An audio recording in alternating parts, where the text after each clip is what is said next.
Drama surrounding the Colorado Republican Party continues to unfold. Overnight, the Jefferson County Republican leading the effort to remove state Republican Party Chair Dave Williams was censured by her own party members. Fox 31 political reporter Gabrielle Franklin joins us now to explain what landed her in hot water and what comes next. Gabby. Yeah, Erica, the Jefferson County Republican Party chair was reprimanded by members of her own party, her members saying that she acted without speaking with them first.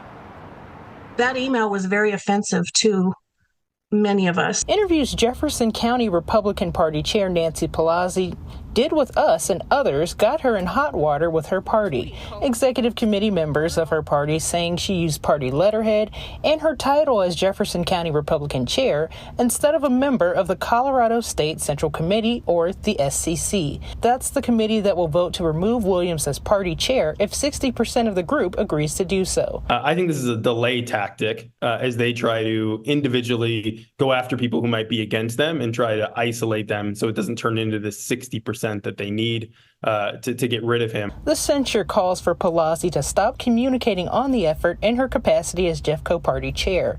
It also calls for the actions she took in the effort to be rendered null and void.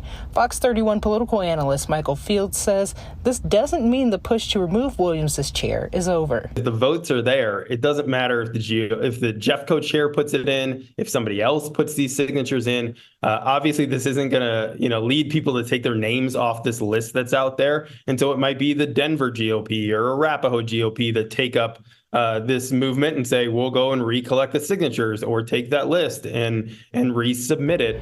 Before the censure, Pelosi planned to deliver the petition signatures to Williams so that he can set a date for the committee members to vote. Fields saying that will likely happen at a later date now. This is going to be done after that primary is over at this point. But I don't think this move in Jefferson County will stop the overall movement, which is to get the signatures to have a vote by that central committee. And Fields also says that Republicans across the state are growing more and more frustrated with Williams as his incidents are happening just before voters turn in those primary ballots on June 25th. Reporting in Denver, Gabrielle Franklin, Fox 31.